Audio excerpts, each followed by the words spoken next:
GT അപ്പാർട്ട്മെന്റിലെ ഫ്ളാറ്റിലെത്തിച്ചാണ് നിർണായകമായ തെളിവെടുപ്പ് നടത്തുന്നത്. അർജുൻ ഒളിത്താവളമൊരുക്കിയതും ഈ ഒരു പ്രദേശത്ത് സൗദും ഇസ്മായിലും എന്നുള്ള ഈ ഒരു ഫ്ളാറ്റിലാണ് ഇയാൾ ഒളിവിൽ കഴിഞ്ഞിരുന്നത്. അവിടെയാണ് ഇപ്പോൾ അർജുൻ ആയങ്കി എത്തിച്ചുകൊണ്ട് നിർണായകമായ തെളിവെടുപ്പ് നടത്തുന്നത്. തത്സമയ ദൃശ്യങ്ങളാണ് പ്രേക്ഷകർ കാണുന്നത്.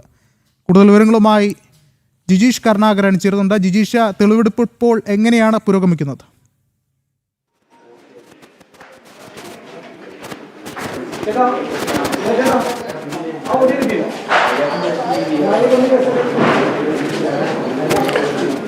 നിലവിൽ ഇപ്പോൾ തെളിവെടുപ്പ് പൂർത്തിയായി. അർജുൻ ആയങ്കിയെ പോലീസ് പുറത്തേക്ക് കൊണ്ടുപോയി. ഇവിടെ ഒരു അരമണിക്കൂറോളം നീണ്ട തെളിവെടുപ്പ് നടപടികൾ, 20 മിനിറ്റിലധികം നീണ്ട തെളിവെടുപ്പ് നടപടികളായിരുന്നു ഉണ്ടായിരുന്നത്. ഇതിനുശേഷം പോകുമ്പോൾ മാധ്യമപ്രവർത്തകർ പ്രതികരണം ചോദിച്ചപ്പോൾ നിസാര കേസ് ആണ് എന്ന, അല്ലെങ്കിൽ ആ കേസിന്റെ ഒരു ഗൗരവത്തെ ഇല്ലാതാക്കുന്ന ഒരു പ്രതികരണം തന്നെയായിരുന്നു അർജുൻ ആയങ്കി നടത്തിയത്. ഇപ്പോൾ ഈ ഒരു ഫ്ളാറ്റിന്റെ 3ാം നിലയിലാണ് അർജുൻ ആയങ്കി 2 സുഹൃത്തുക്കൾക്കൊപ്പം സൗദ് ഇസ്മായിൽ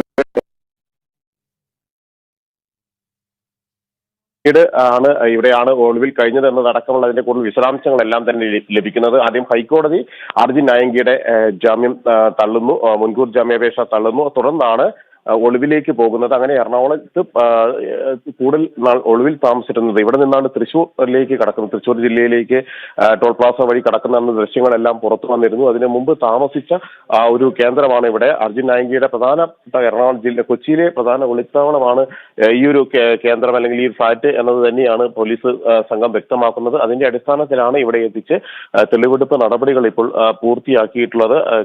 ഇതുമായി ബന്ധപ്പെട്ട് 3 ദിവസത്തെ കസ്റ്റഡിയാണ് അർജുൻ ആയങ്കിയെ അന്വേഷണ സംഘത്തിന് ലഭിച്ചിരുന്നത്. ആ കസ്റ്റഡിയിൽ ലഭിച്ചപ്പോൾ വിശദമായ ചോദ്യം ചെയ്യൽ, പ്രത്യേകിച്ച് കോതമംഗലം കേസുമായി ബന്ധപ്പെട്ടും കോതമംഗലം CIA ഭീഷണിപ്പെടുത്തിയതും ഊന്നുകൽ CIA ഭീഷണിപ്പെടുത്തിയതടക്കമുള്ള കേസുകൾ നിലവിലുണ്ട്. ഇതെല്ലാമായി ബന്ധപ്പെട്ട് ചോദ്യം ചെയ്യൽ നടപടികളെല്ലാം കൂടുതൽ വിശദമായ തെളിവെടുപ്പ് നടപടികളും ചോദ്യം ചെയ്യലുകളും എല്ലാം പൂർത്തിയാക്കുന്നതിനിടയിലാണ് ഇപ്പോൾ കൊച്ചിയിലെ ഫ്ളാറ്റിൽ, കൊച്ചി കടവന്ത്രയിലെ ഫ്ളാറ്റിലെത്തിച്ചും അർജുൻ ആയങ്കിയുടെ തെളിവെടുപ്പ് നടപടികൾ പൂർത്തിയാക്കിയിട്ടുള്ളത്. അതിനുശേഷം ഈ കേസിന്റെ ഗൗരവം ഒന്നുമില്ലാത്ത കേസാണ്, അത് ഗൗരവമുള്ള ഒരു കേസേ അല്ല എന്ന രീതിയിലുള്ള ഒറ്റവാക്കിലുള്ള പ്രതികരണം നടത്തിയ ശേഷമാണ് അർജുൻ ആയങ്കി ഇപ്പോൾ മടങ്ങുകയും ചെയ്തിട്ടുള്ളത്. അല്ലെ, അർജുൻ ആയങ്കിയുമായി പോലീസ് സംഘം തെളിവെടുപ്പ് പൂർത്തിയാക്കി മടങ്ങിയിട്ടുള്ളത്.